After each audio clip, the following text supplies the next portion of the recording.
Lux presents Hollywood.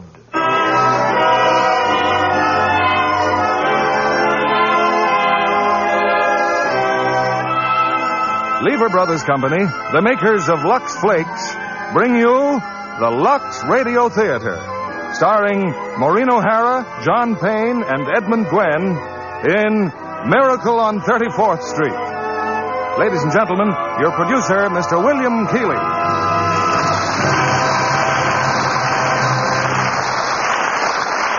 Greetings from Hollywood, ladies and gentlemen.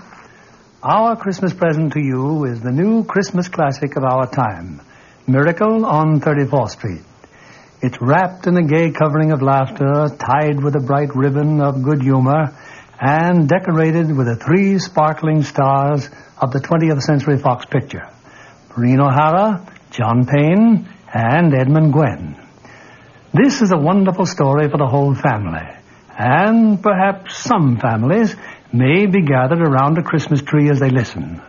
Others will be putting up this happy sign of the season in a few days with lights and ornaments and the shining snow that can be made with Lux Flakes. Later, we'll tell you how to do this trick with Lux.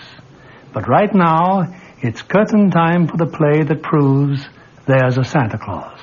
Miracle on 34th Street, starring Maureen O'Hara as Doris, John Payne as Fred, and Edmund Gwenn in his Academy Award-winning performance as Kris Kringle.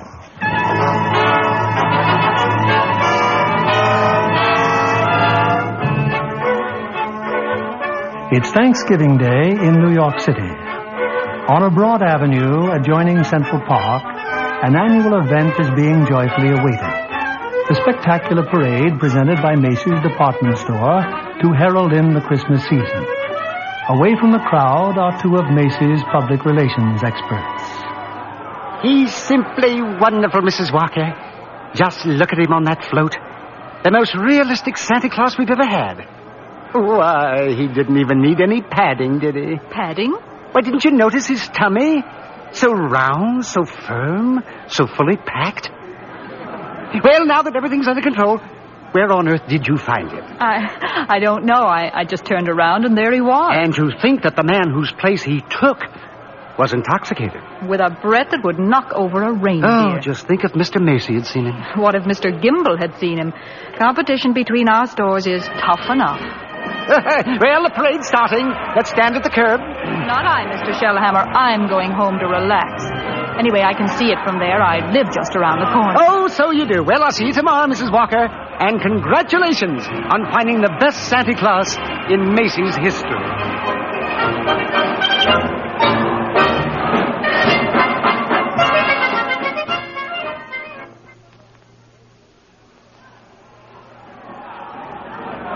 Certainly is a wonderful parade, Susan. Just look at that clown. Gosh, what a giant. Giant, Mr. Gailey? There are no such things as giants. Well, not now, maybe, but in olden days there's... Really, Mr. Gailey? And you a lawyer. Well, what about the giant that Jack killed? You know, Jack and the Beanstalk? Everybody knows that's a fairy tale. And I agree with my mother. Fairy tales are silly. Come in. Good afternoon. I'm Mother. My name's Nancy. Oh, hello, Mother. I'm watching the parade. Mr. Gailey invited me. Hello, darling. Susie's told me quite a lot about you, Mrs. Walker. She told me quite a lot about you, too. The man in the front apartment. Well, this is all part of a plot, Mrs. Walker. I'm very fond of Susie, but I also wanted to meet you. At least you're frank. There's no Santa Claus. Oh, don't even mention the name. Why not, Mother? Well, that Santa Claus you see is a last-minute substitute. But why? Oh, remember the way the janitor was last New Year's? Oh, my. Tight as an owl. I see Susan doesn't believe in Santa Claus either. That's right, she never has. Well, that's the end of the parade. Mother, I've been thinking. It's Thanksgiving, and there are only two of us. Couldn't we invite Mr. Gailey? Well, Oh, please don't bother. I'll just have a sandwich or something. But we have such a big turkey. Please, Mother, please. Well, Did I ask her all right, Mr. Gailey? Susie, shh. You asked fine, Susan. Dinner's at 3, Mr. Gailey.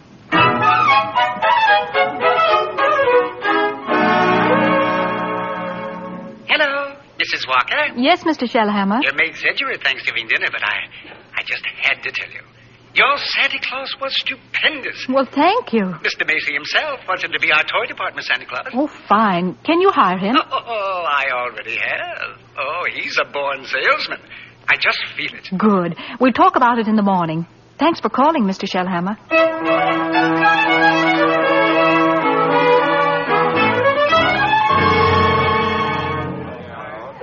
Here he is, Mr. Shellhammer. Here's Santa Claus. Oh, thank you, Alfred. Thank you. Good morning, Santa Claus. Good morning. Now, before you go to the toy department, here's a list of toys that we have to push. Huh? You know, things we're overstocked on. Now, you'll find that a great many children will be undecided as to what they want for Christmas. And when that happens, you immediately suggest one of these items. Do you understand? I certainly do. Fine, that's fine. Now, take the list, and Alfred here will show you to your throne in the toy department. And don't you forget, you're working for Macy's.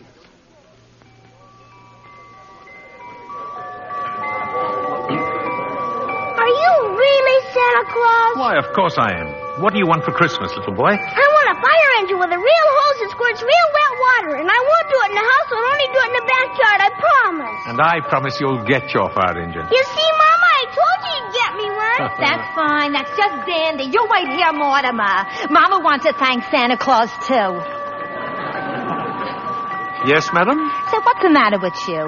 No. What's the trouble? I told you before, didn't I? The kid wants a fire engine, but there isn't one to be had anywhere in town. Macy's ain't got any. Gimbel's ain't got any. Nobody's got any. My feet are killing me, and you say, okay, he gets the fire engine.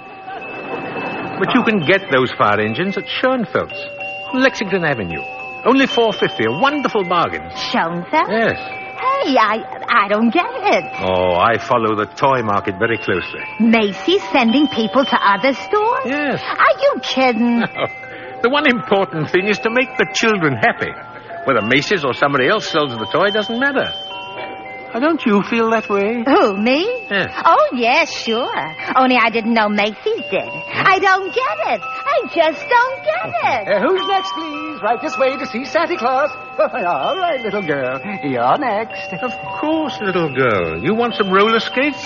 Well, you shall have them, too. Mama, he's going to bring me some roller skates. And he has some fine skates here at Macy's, haven't you, Santa Claus? Oh, they're good skates, all right, but not quite good enough. Now, I left some really wonderful roller skates at Gimbel's. I'm sure Gimbel's have just what this good little girl wants. Very good. Mr. Shellhammer. Are you Mr. Shellhammer? Gimbel's? Gimbel's? That's just what he did say. Gimbel's. The sales lady said I should speak to you.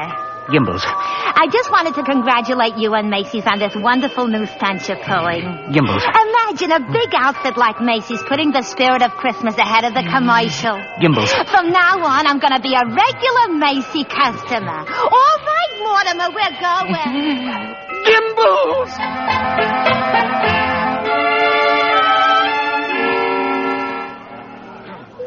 And there's the toy department over there, Mr. Gailey. You certainly know all about Macy's store, don't you, Susan? Well, that's because my mother works here. But I still think it's silly bringing me here to see Santa Claus. Well, I just feel that when you've talked to him, you might... Okay, Mr. Gailey. I'm certainly willing to try.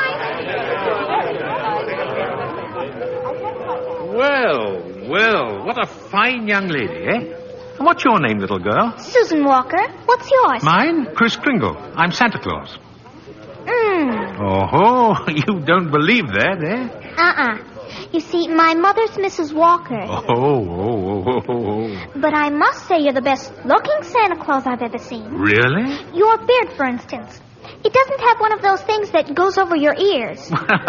That's because it's real. Just like I'm really Santa Claus. Now go ahead, pull it. Oh, my goodness, it is real. Yes, yeah. And now what would you like me to bring you for Christmas? Nothing, thank you. Whatever I want, my mother will get. If it's sensible and doesn't cost too much. That's quite right, Susan. Oh, hello, Mother. Hello, Mr. Gailey. Hello. The explanation for all this is very simple. Your maid's mother sprained her ankle. She had to go home, so she asked me to bring Susie down to you. And as long as we were here, I figured we might as well say hello to Santa Claus. He has real whiskers, Mother. Susan, would you mind standing over there a minute? If you want me to. I shouldn't have brought Susie to see Santa, is that it? Now you're making me feel completely heartless. I'm sorry. Don't you see, I tell Susan that Santa Claus is a myth, and you show her a very convincing old man with real whiskers. Well, whom is she to believe? Yeah, that's right, isn't it? When Susan was a baby, her father and I were divorced. And ever since then, I've protected my child by teaching her realities. If you don't believe in fairy tales and fantasy, you can never be hurt or disillusioned. We were talking about Susie, Mrs. Walker. And I must ask you to let me raise her as I see fit. All right, dear. The store's going to close soon. We'll run along to my office.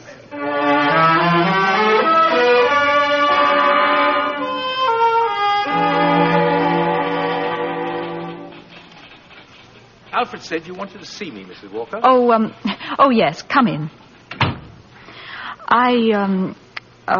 I'd be grateful if you would please tell Susan that you're not really Santa Claus, that there actually is no such person. Oh, but Mrs. Walker, not only is there such a person, but here I am to prove it. No. You misunderstand. I want you to tell her the truth.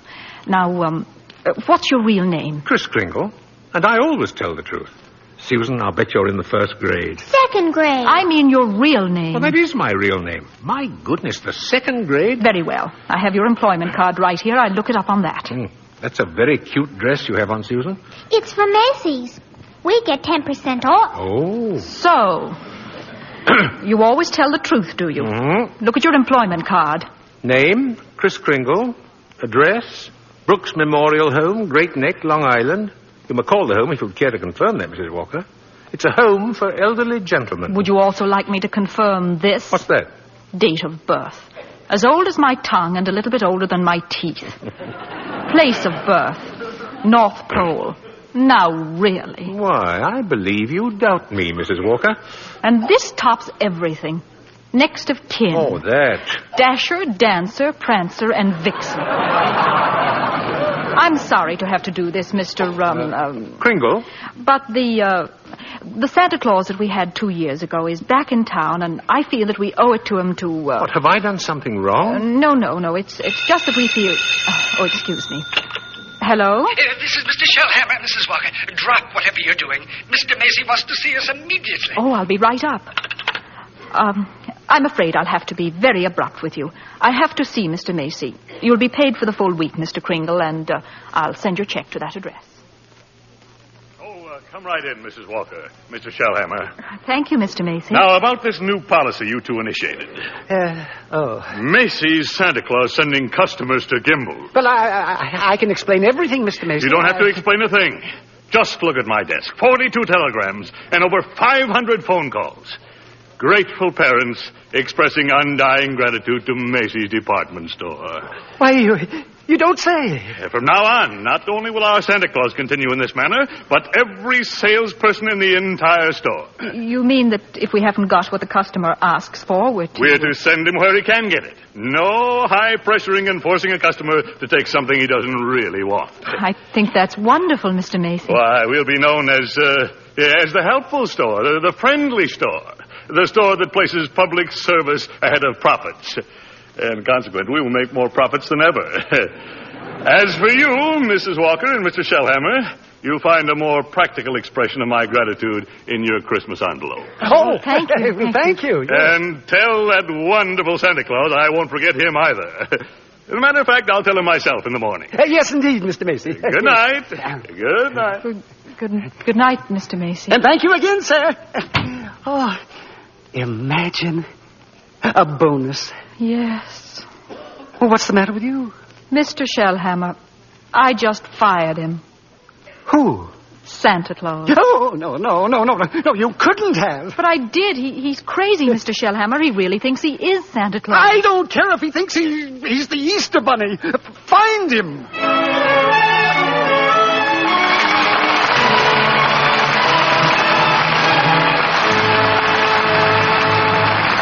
Act 2 of Miracle on 34th Street will continue in a moment.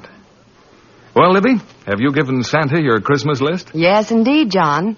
And number 1 on my list is a pair of Chinese pajamas with a 3/4 coat and little upstanding collar.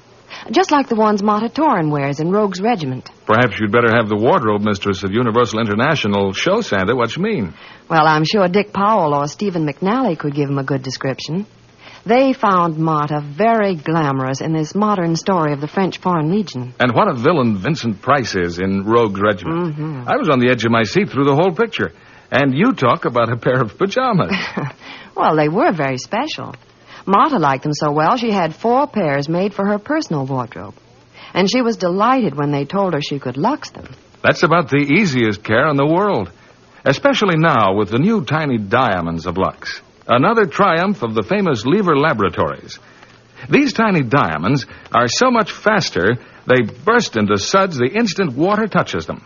And make wonderfully rich suds that last and last. Don't colors look marvelous when they're luxed? So fresh and new.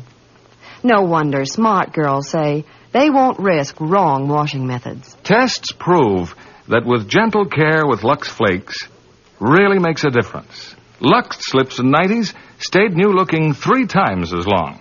And that's just like getting 3 pretty slips for the price of 1. A really thoughtful Santa would put a box of Lux Flakes in every lingerie gift next Friday night.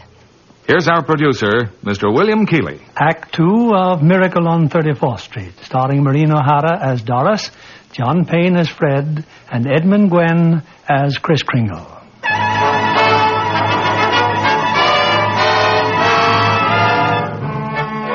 It was a frantic few hours that Doris spent last night, rushing out to the Brooks Memorial Home in Long Island and assuring Kris Kringle that Macy's wanted him back as Santa Claus.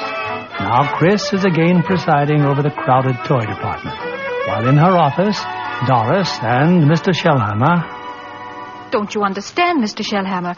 That old man with the nice white whiskers insists that he is Santa Claus. Why, he's out of his mind. What if he should have a fit or something? Oh, no, I've got to tell Mr. Macy. Yes, but maybe he's only a little crazy. Anyway, you can't be sure until he's examined. We'll send him to Mr. Sawyer. Sawyer? In personnel. He's paid to examine employees, isn't he? And now, by the way, what do you think of this? What is it? A full-page ad Macy's is running in tomorrow's newspapers. Macy's is running it. But it's all about the other stores, Gimbel's and Saks. I know. Mr. Macy's idea to help our customers find what they want. It's revolting, isn't it? That Santa Claus certainly has started something. Oh, well, I'll get a hold of him in his lunch hour and send him up to Mr. Sawyer.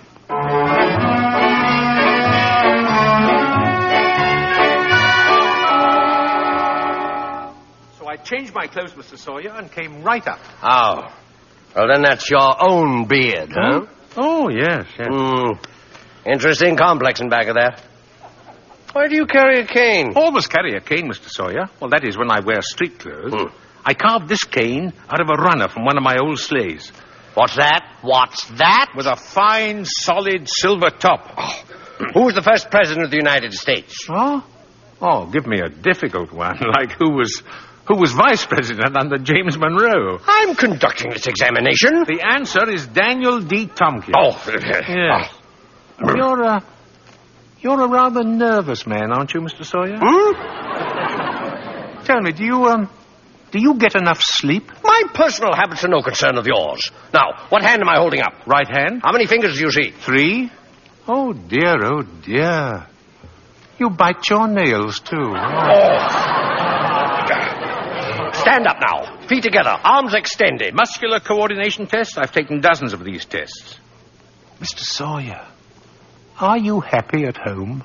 What? That will be all, Mr. Kringle. The examination is over. Thank you. Yeah, and it may interest you to know I've been happily married for 22 years. Very happily married. Delighted to hear it. Goodbye, Mr. Sawyer. Miss Prawn. Yes, sir. Get Mrs. Walker on the phone. Yes, sir. But your wife, Mr. Sawyer, she's called 4 times already. Well, you tell my big fat wife to shut up and mind her own business. Here's Mrs. Walker, sir. All right. Hello. Oh, I was just going to call you, Mr. Sawyer. Oh? There's a Dr. Pierce stopping by this afternoon at 3. Who's Dr. Pierce? He's the physician at the Brooks home. I thought we might discuss Mr. Kringle's case with him. There's hardly any point in discussing it, Mrs. Walker. Obviously, the old man should be discharged.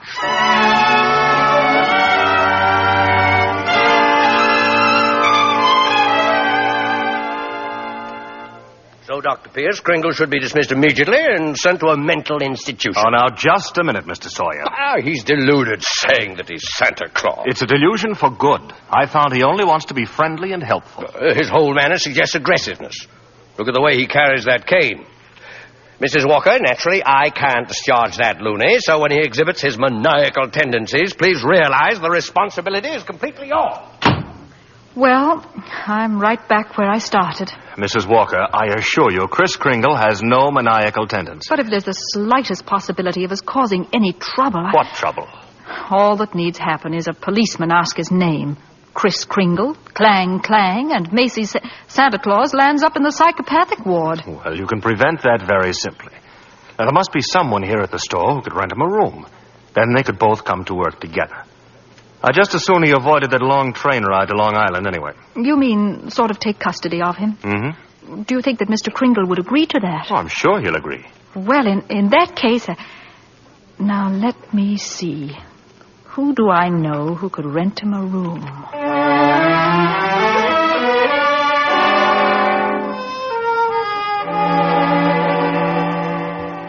I'm glad you're going to have dinner with us, Mr. Kringle. Oh, thank you, Susan. I'm also very glad you're going to live next door with Mr. Gailey. Oh, why? Because you're nice to talk to. Oh, I say, what a fine young man that Mr. Gailey is, eh? Just think, allowing me to share his apartment, a mere stranger. He did it because Mother hinted to him. Oh, well, anyway, I'm very grateful.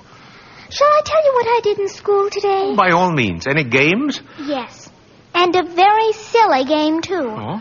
They played zoo, and each child was supposed to be an animal. Oh, but Susan, they were just pretending. But that's what makes the game so silly. Oh. Well, of course, in order to play games, you need imagination. Oh, that's when you see things, but they're not really there, huh? Oh, yes. Yes, but, you know, to me, imagination is a place all by itself. Now, you've heard of the French nation. Mm-hmm. And the British nation. Yes. Well, this is the imagination. A very interesting place, too. Now, how would you like to be able to make snowballs in summertime, eh? What? Or be the Statue of Liberty in the morning, and in the afternoon, fly south with a flock of geese? Well, I'm quite sure I'd like it, but... Oh, it's very simple. Very. Well, anyway, look here. The next time they play zoo, you can be a monkey. But I don't know how to be a monkey. Don't you? Oh, I'll show you. Now, first, you bend over a little, like this, see? Now, let your arms hang loose, see? Like this? Yes, that's fine, fine. Now, put your hand over here and start scratching, see? That's it. That's it. That's excellent, Susan. That's as fine a bit of scratching as I've ever seen. Yeah. Now you start chattering. Chattering? Yes, now listen. See? And keep scratching. Now then, look here. We'll do it together, see? Chatter and scratch and chatter, see? That's fine, Susan. Fine. You're doing beautifully. Beautifully, yes.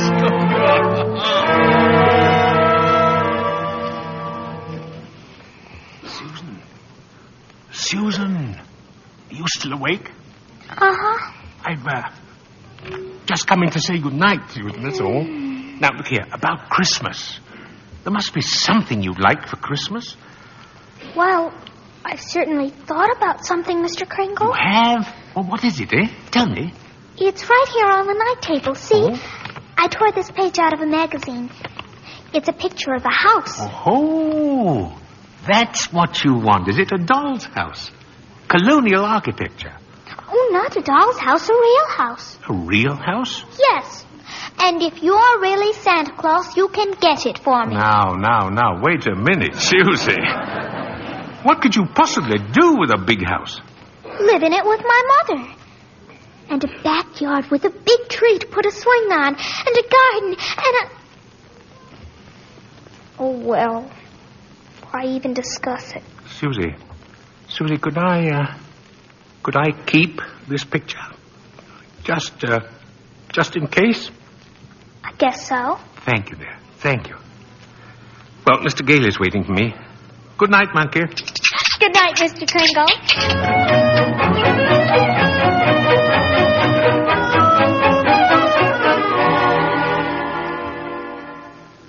Take whichever bed you want, Mr. Kringle. You're very kind, really. Tell me, Mr. Gailey, what is it you just do for a living, huh? Oh, I'm a lawyer. Haslip, Sherman, and Mackenzie. Oh. And you like living here in the city? Well, it's convenient. But someday I'd like to get a place on Long Island. Huh. Not a big house, just one of those junior partner deals around Manhasset. Oh, one of those little colonial houses, eh? Yeah. A little colonial house would be swell. Good, yes. You're quite fond of Mrs. Walker, aren't you? A lot of good it does me.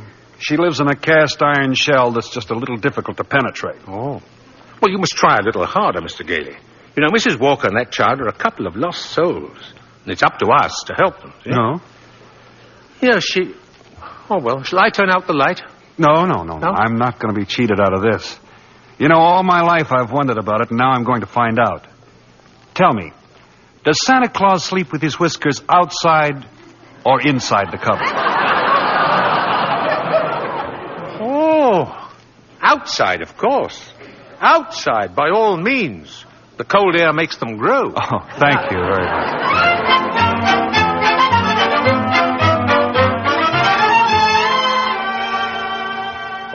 Come in, Mrs. Walker. Come in. Thank you, Mr. Macy. I've just heard something very exciting. You have? Well, let me tell you something very exciting. Our policy of being kind to customers has tripled our sales. Now, what do you think of that? That's wonderful, Mr. Macy. And Gimbels thinks it's wonderful, too. Gimbels? Gimbels are adopting the same policy. Well, is that so? And it gives me an idea. As long as Gimbels are doing the same thing, why not some pictures for the newspapers? Pictures? Yes. You and Mr. Gimbel shaking hands. Shaking hands? R.H. Macy and Gimbel? Well, yes. Yes, why not? With Santa Claus. It's a great idea, Mrs. Walker. Macy and Gimbel shaking hands.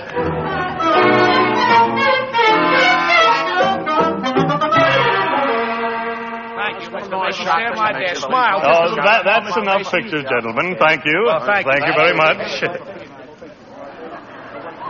Well, Mr. Gimbel? Come on, R.H. Now we'll go over to my store and get some really good pictures. Oh, just a minute. I have something here for Santa Claus. Here you are, Mr. Kringle. A check in appreciation of all you've done. Mr. Macy, why, that's most kind of you. I didn't think you were that generous, R.H. That's quite a check. What are you going to do with it, Mr. Kringle? Well, I have a friend, a Dr. Pierce. He needs a new X-ray machine. You buy the machine through the store. 10% discount. Nonsense. Come over to Gimbel's. We'll furnish it at cost. Oh, keep it up, gentlemen. Keep it up. At this rate, my friend will have a whole new hospital.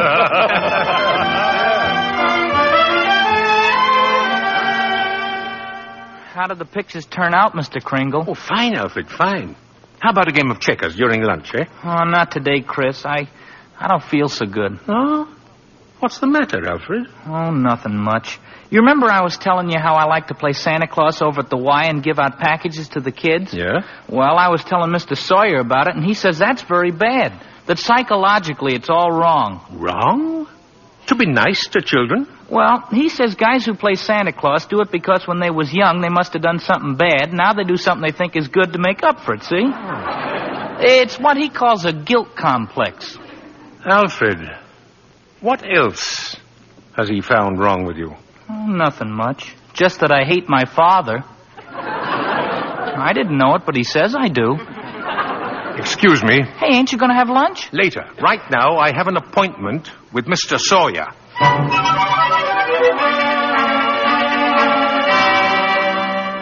What do you mean, breaking into my office like this? Are you a licensed psychiatrist? What business is it of yours? I have great respect for psychiatry and great contempt for meddling amateurs who go around practicing it. Oh, shut up. You ought to be horsewhipped.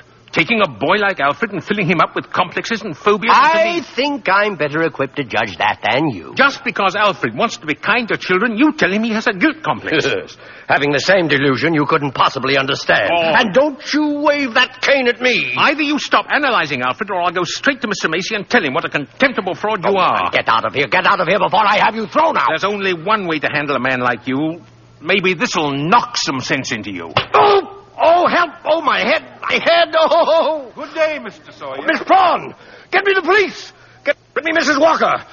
Get me the psychopathic ward in Bellevue Hospital!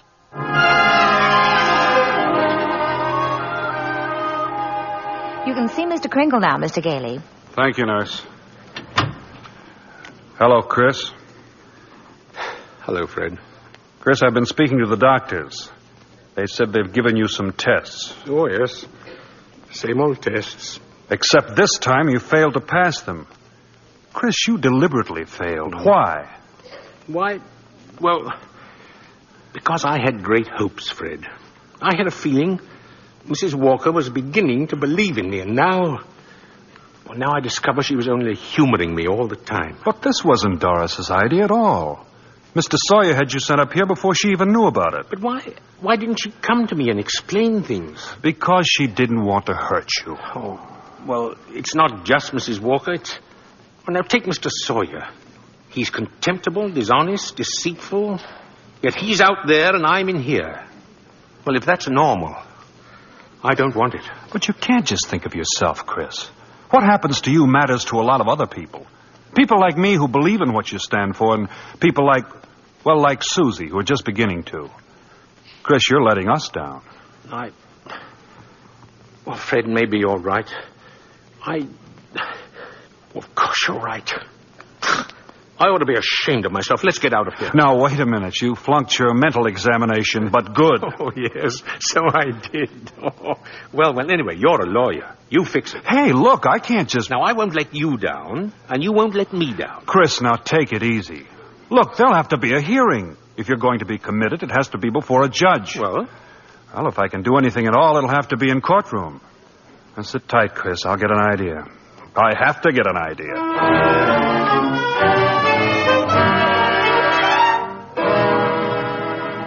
You sent for me, Mr. Macy? I certainly did, Mr. Sawyer.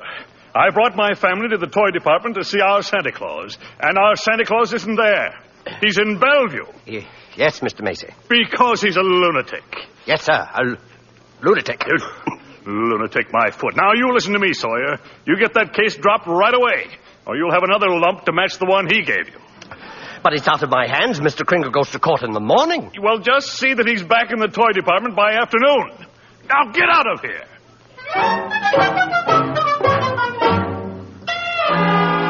Oh, Mr. Gailey. Mr. Gailey. Yes? I've been looking all over for you. I'm Mr. Sawyer. Oh, so you're Sawyer? Yes. I was just speaking to the court clerk, and he said you represent Mr. Kringle. Well, I represent Mr. Macy. Well, then I'll see you in court. Oh, no. That's what I wanted to speak to you about. Now, Mr. Macy would like to drop the whole case right now. You see, we're most anxious to avoid any publicity. No publicity, huh? Well, that's very interesting. Oh, then you'll cooperate? You know something, Sawyer? You've just given me the idea I've been searching for. Oh, good. If I'm going to win this case, I'm going to have public opinion and plenty of it. And publicity's just the way to do it. Thanks. And so long, Mr. Sawyer. Mr. Gailey? But Mr. Gailey!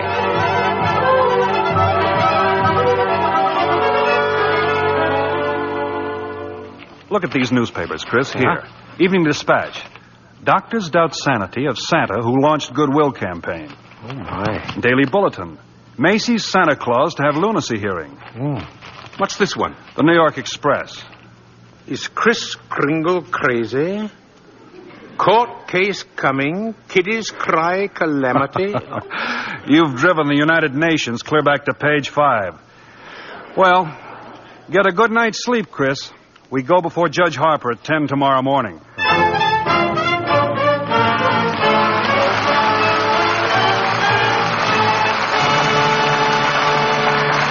We pause now for station identification. This is CBS, the Columbia Broadcasting System.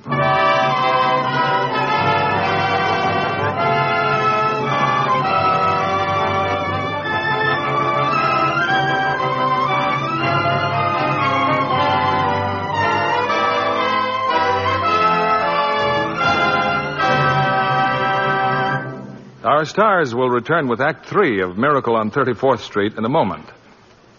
When a new player signs a contract with 20th Century Fox, she soon gets well acquainted with Miss Helena Sorrell, head dramatic coach. Helena, Do you like to watch your pupils perform in the picture? Oh, of course, John, because I take a personal interest in them. I'm especially proud of Betty Grable in her new picture, When My Baby Smiles at Me.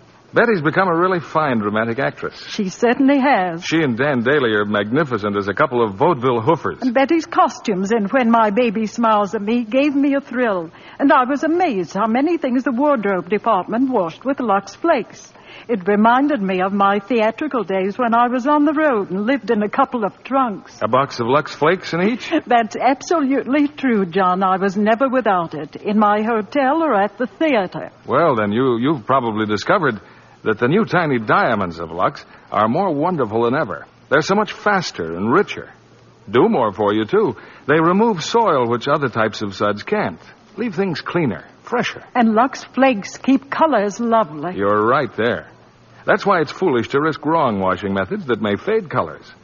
Actual tests show that with gentle Lux Flakes care, colors stay lovely up to 3 times as long. That's a good tip for girls who get nice blouses and sweaters for Christmas. Right you are. And thank you for coming tonight, Helena Sorrell. We return you now to William Keighley. The curtain rises on the third act of Miracle on 34th Street, starring Maureen O'Hara as Doris, John Payne as Fred, and Edmund Gwenn as Chris. For a few weeks, a jolly elderly gentleman named Kris Kringle has been working minor miracles as Macy's Santa Claus. But now his sanity has been seriously questioned. And in a crowded courtroom, Judge Harper listens patiently as the assistant district attorney summons Chris to the witness stand. Now, this is not a trial, Mr. Kringle. It's just a hearing, so you don't have to answer any questions. Now then, where do you live, please? Well, it seems to me that's what this hearing will decide, won't it? Mr. Kringle, do you believe that you are Santa Claus? Of course I do. That's all, Your Honor. The state rests its case. Well, Mr. Gailey? Your Honor, Mr. Mara contends my client is not sane because he believes he is Santa Claus. An entirely logical conclusion. Anyone who thinks he's Santa Claus is crazy. Your Honor, you believe yourself to be Judge Harper. Yet no one questions your sanity because you are Judge Harper, do they? Mr. Kringle is the subject of this sanity hearing, not I. Well, Your Honor, I intend to prove that Mr. Kringle is Santa Claus. Mr. Mara, I thought you said this was a cut-and-dried sanity hearing. I thought it was, Your Honor. In view of Mr. Gailey's statement, I'll have to review the entire background of this case. Court's adjourned till tomorrow morning.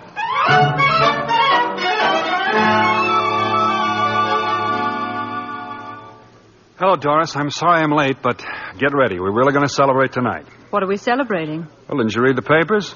Santa's mouthpiece throws bombshell in New York Supreme Court. Oh, Fred, you're not really serious about this. You can't possibly prove that Kris Kringle is Santa Claus. Well, you saw Mr. Macy and Mr. Gimble shake hands. That wasn't possible either. What does your firm have to say about it? Hayslip and Mackenzie and the rest of them. That I've jeopardized their prestige, and either I drop this impossible case or they'll drop me. You see? So I beat them to it. I quit. Fred, you threw away a career because of a sentimental whim? Well, I'll open my own office. And what kind of clients will you get? Oh, probably a lot of people like Chris who are being pushed around. That's the only fun in law anyway. Doris, look. Don't you have any faith in me at all? No, it's not a question of faith. It's just common sense. But faith is believing in things when common sense tells you not to. It's not just Chris that's on trial. It's everything he stands for. Human kindness and love and dignity. Fred, listen. We've seen a lot of each other the last couple of weeks. I've become fond of you. We've talked about some wonderful plans, haven't we? And then you do this. Go on an idealistic binge, throw away your security, and expect me to be happy about it. And I expect too much. Is that it? Well, that's that, I guess. Good night, Doris.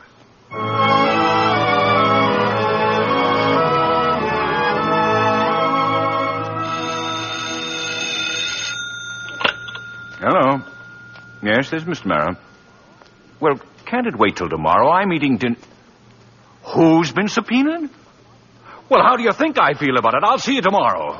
Who's that, dear? R.H. Macy's been subpoenaed. Oh, my. Those reporters. They make me look like a sadistic monster who likes nothing better than to drown pussycats and tear wings off butterflies. Quiet, dear. Tommy's still awake. Oh, yeah. It'd just break his heart if he knew what his daddy is doing. I'm doing my job as assistant district attorney. Well, I'm not so sure, but that I agree with them. Mr. Kringle looks like a very nice old man, and I don't see why you have to keep persecuting him. I'm not persecuting him. I'm prosecuting him. I like the old man, too, but there's nothing I can do about it. You know something, Thomas? Sometimes I wish I'd married a butcher or a plumber. Well, if I lose this case, it's very possible you'll get your wish. R.H. Macy, I wonder what he's going to pull tomorrow. Proceed with the witness, Mr. Gailey. Now then, Mr. Macy, if you recognize the defendant, please tell us who he is. Why, Chris Kringle, of course. Do you believe him to be of sound mind? Sound mind? I wish I had a dozen like him. Mr. Macy, you are under oath. Do you believe that man is Santa Claus? Well, now, that's a rather delicate... Just think of those headlines tomorrow. Macy admits his Santa Claus is fraud. You keep out of this, Gimble. What did you say? Nothing, Mr. Barber, nothing. Well, I wish you would. Is that man Santa Claus? Yes, in my opinion, he most certainly is. Your Honor, there is no such person as Santa Claus, and everybody knows it. Can you prove there isn't any? I won't even try. I'll not waste the court's time with such childish nonsense. Your Honor, the prosecution requests an immediate ruling from this court. Is there or is there not a Santa Claus? Well, now, the court will take a short recess to consider the question.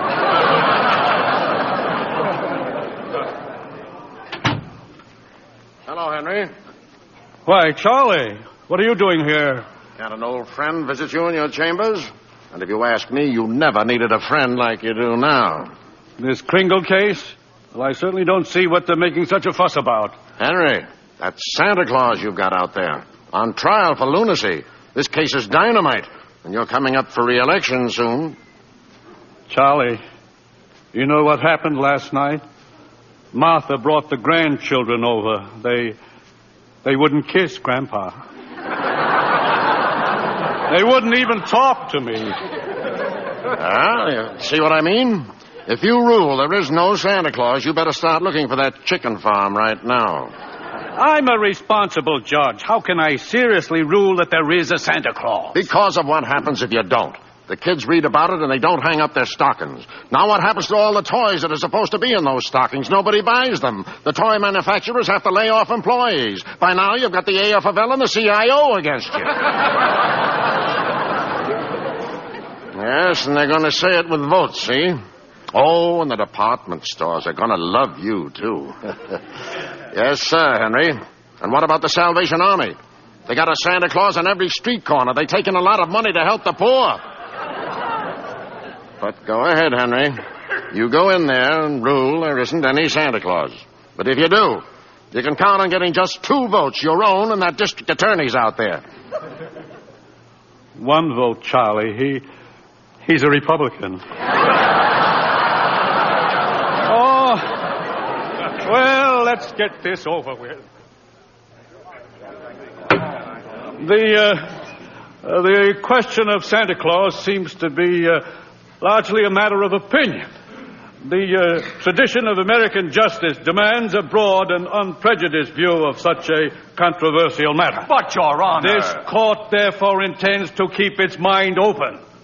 We shall ask for evidence on either side. But the burden of proof clearly rests with my opponent. Can he produce any evidence to support his views? If Your Honor please, I can. Will Thomas Mara please take the stand? Who, me? No. Thomas Mara, Jr. I believe he and his mother are both in court today. Hi, Papa. Hi. Tommy, do you believe in Santa Claus? I sure do. Gosh, he gave me a brand new sled last year. Now, what does Santa Claus look like, Tommy? Well, there he is, sitting right over there. Your Honor, I protest. Overruled. Tell me, Tommy, why are you so sure there's a Santa Claus? Because my papa told me so, didn't you, Papa? Thank you, Tommy. You can go back to your mother now. See you later, Papa. You certainly will. Your Honor. Don't forget, Santa Claus, this year I want a football helmet. Don't worry, Tommy. You will get it. Mr. Kringle, if you don't mind. I'm sorry, sir. Your Honor, the state of New York concedes the existence of a Santa Claus. But in so conceding, we demand that Mr. Gailey stop representing and presenting personal opinion as evidence. I insist he submit authoritative proof that Mr. Kringle here is the one and only Santa Claus. Well, Mr. Gailey, are you prepared to show that Mr. Kringle is Santa Claus on the basis of unprejudiced authority? Well, sir, no, not now. I need a little time. Why not now? Tomorrow, Your Honor. Very well. Court's adjourned till tomorrow morning. Whew. Oh, brother.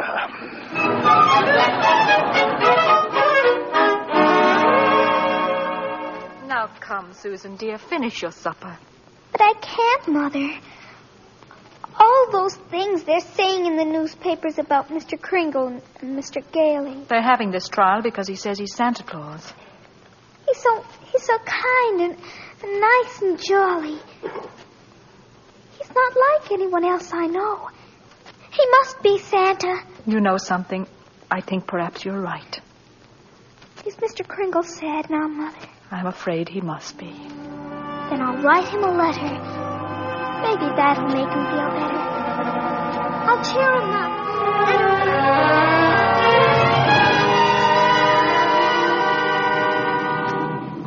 Oh, postman.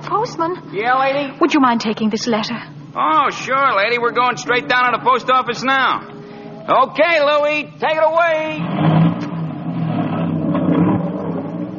Well, what do you know, Louie? Another letter for Santa Claus. Hey, here's a new one. Instead of the North Pole, this kid's got it addressed to Chris Kringle, New York County Courthouse. Well, the kid's right. Huh? Oh, yeah, sure. They got him on trial down there.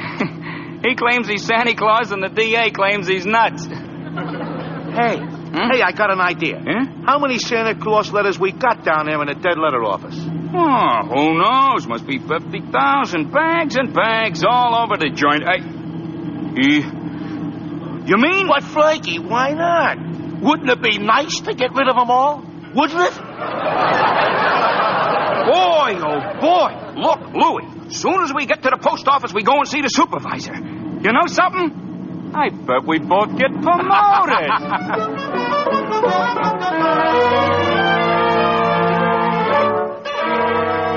And since the defense has been unable to submit one shred of proof that Kris Kringle is the one and only Santa Claus, and since tonight is Christmas Eve, I ask, Your Honor, that this hearing be terminated without further delay. I protest. I do have evidence. 5 minutes ago, you said you didn't. During Mr. Marrow's oration, the bailiff handed my client the evidence I refer to. What evidence? This letter, Your Honor. Oh, yes, Mr. Kringle. It's from Susan Walker. She believes in me. Oh, this letter means more to me than anything in the world. That letter, Your Honor, was delivered by the United States Post Office, an official agency of the federal government. The Post Office Department was one of the largest business concerns in the world. Last year did a gross volume of over $1 billion, and this year... Your Honor, I'm sure we're all gratified that the Post Office is getting along so well. But what bearing has it on the sanity of that man? My point is that the Post Office Department is a model of efficiency. Furthermore, the laws of this country make it a criminal offense to willfully misdirect mail or intentionally deliver it to the wrong party. The state of New York is second to none in its admiration of the Post Office Department. We're very happy to concede Mr. Gailey's... For the record, Mr. Marrow. For the record. Anything to get on with this case. Thank you. Your Honor, that letter just received by Mr. Kringle is positive proof that a competent... One letter is hardly positive proof. I have further exhibits, Your Honor, but I hesitate to produce them. Come, Mr. Gailey. Put them here on my desk. But, Your Honor, I don't... said put them on my desk. All right, boys, bring them in.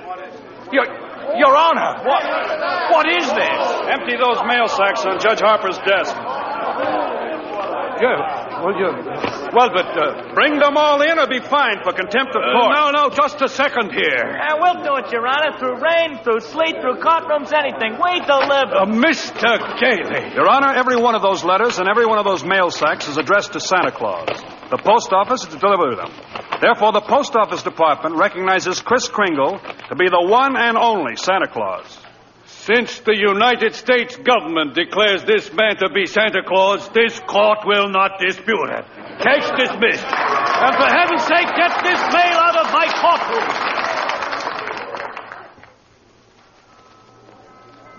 So as soon as I got out of court, I came straight to Macy's to see you, Doris. Oh, Chris, I'm so glad you won. Well, we're having a big Christmas party at the Brooks home tomorrow morning. I'd like so much to see you and Susan there. We'll be there, Chris. Oh, Chris, couldn't you come home now and have dinner with us? Now? Tonight? Me? My goodness, Doris, it's Christmas Eve.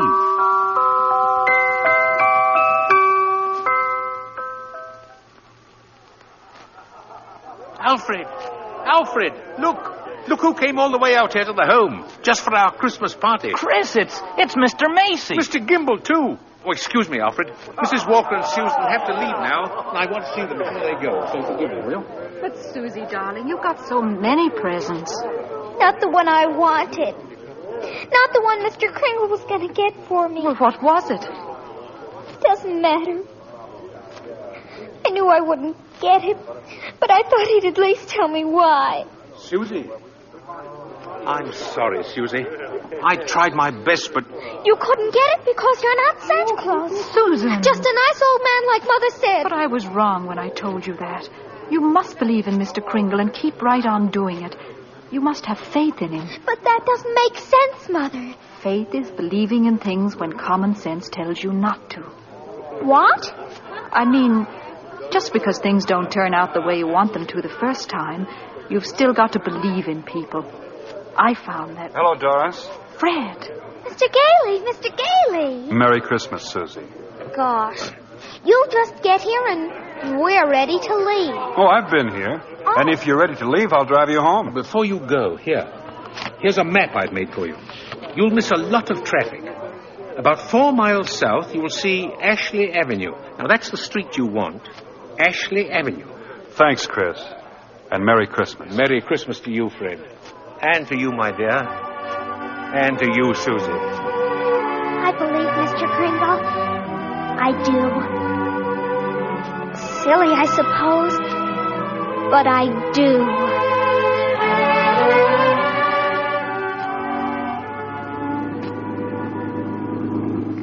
I don't understand it, Fred. The map Chris gave definitely says Ashley Avenue. We've been on Ashley Avenue now for... Car! Oh, stop the car, please! Susie, what is it, darling? What's the matter? There it is! The house! Susie! What in the world? She's running into that house. Well, at least there's no one home. It's brand new. It's just been built. Yeah, for sale, it says. For sale. What on earth is that child up to? Susie! Hey, Susie! Here I am! Upstairs! Now, come right down. You know you shouldn't run around in other people's houses. That's strange. I'll say. No. I mean this house. I've seen this house somewhere. I know I have. Maybe in a magazine or... Mother, it's our house. It's the one I asked him for, Mr. Kringle. Mr. Kringle? I know it is. Oh, you were right, Mommy. You were right. Susie. Mommy told me that if things didn't turn out just the way you wanted them at first, you've still got to believe. And I kept believing. And you were right, Mommy. Mr. Kringle is Santa Claus. Now where are you going? In back to see if there's a swing. There is one. Oh, there is one. You told her that? About believing? Well, you told me, Fred. The sign outside. For sale, huh? Well, we can't let her down, can we? I never really doubted you. It was just my silly common sense. It even makes sense to believe in me now. I must be a pretty good lawyer. I take a little old man and legally prove to the world that he's Santa Claus. Now, you know that couldn't be... Fred! What's the matter? There. In the corner. By the fireplace. Oh, no. No. It can't be. It couldn't. A cane. Chris's cane. Well, there couldn't be two canes like this anywhere in the world. Silver handle and all. Hey, you know something? Maybe I didn't do such a wonderful thing after all.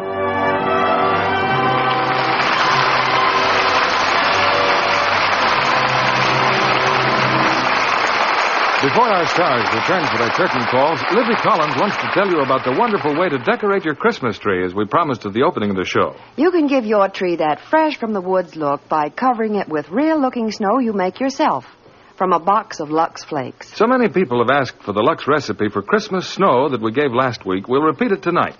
Listen carefully. Take a large box of Lux Flakes. Gradually add 2 cups of lukewarm water and beat with an egg beater until it has the consistency of thick whipped cream. Then, with your fingers, spread the mixture over the branches of your tree. And that's all. This snowy covering dries quickly, it won't melt, and lasts as long as the tree. Ask your dealer for a copy of this Christmas snow recipe. I don't know of any other decoration that costs so little, yet does so much for your tree. It looks lovely used just with tree lights, or you can add your usual ornaments if you prefer. Try it on your mantel decorations and table arrangements, too. It gives them a very professional look. And makes the whole house look more Christmassy. Now, I'll repeat that recipe.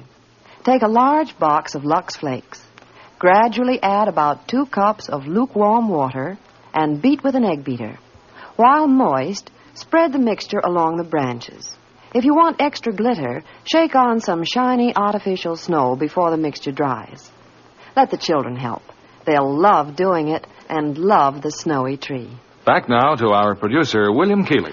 Mr. Kringle's reindeer are waiting on the roof, but we've asked him to pause a moment before he leaves and come back to the footlights with Maureen O'Hara and John Payne. Ladies and gentlemen, it was a real thrill to everyone in Hollywood when Edmund Gwenn topped his entire 53 years as an actor with his great performance as Kris Kringle. Thank you. Thank you very much, Bill. Everyone connected with Miracle on 34th Street, from George Seaton, the author-director, to the prop man, helped me. They all believed in Santa Claus. How could we help it? I suppose you've got a strenuous time ahead, Chris. Yeah? Covering the entire world in one night. John, if everyone believed in Santa Claus, peace would break out all over the world in 30 seconds. I hope you won't be too busy to stop at my house. I'll have my stockings hung up. Oh, well, I'll stop in, Maureen, but seems rather futile. Why, Chris? Well, I couldn't possibly fill her stocking as well as she does. I see what you mean. Bill, after that, I think you'd better tell us all about next week's play. Next week, Maureen, a play straight from your native land. It's the 20th Century Fox picture, The Luck of the Irish. And the stars? Well, we have a superb cast. There's Dana Andrews, Ann Baxter, and Cecil Kellaway. This is a delightful romance, presided over by a most mysterious leprechaun in the person of Cecil Kellaway. I know you'll all enjoy it. We'll be looking forward to it, Bill.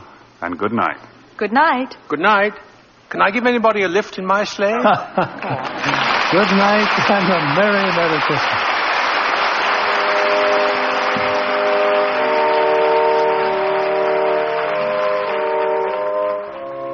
Before we meet again in this theater, the most joyful day in the year will have come and gone.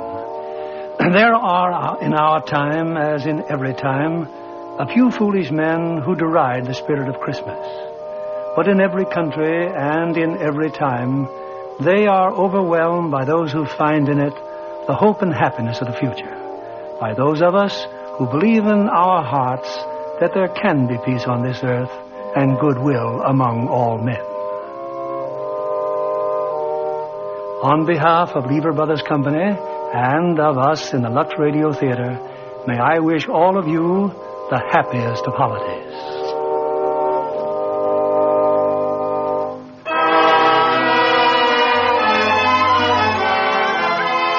And we invite you all to join us again next Monday evening when the Lux Radio Theater presents Dana Andrews, Ann Baxter, and Cecil Kellaway in The Luck of the Irish.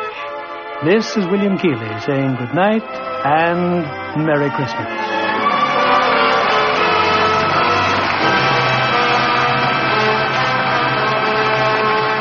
Maureen O'Hara appeared through the courtesy of 20th Century Fox, producers of The Snake Pit, starring Olivia de Havilland and Mark Stevens. Edmund Gwenn appeared by arrangement with Metro-Goldwyn-Mayer, producers of the all-star Technicolor musical Words and Music, based on the lives and music of Rodgers and Hart. John Payne will soon be seen in the Paramount picture El Paso.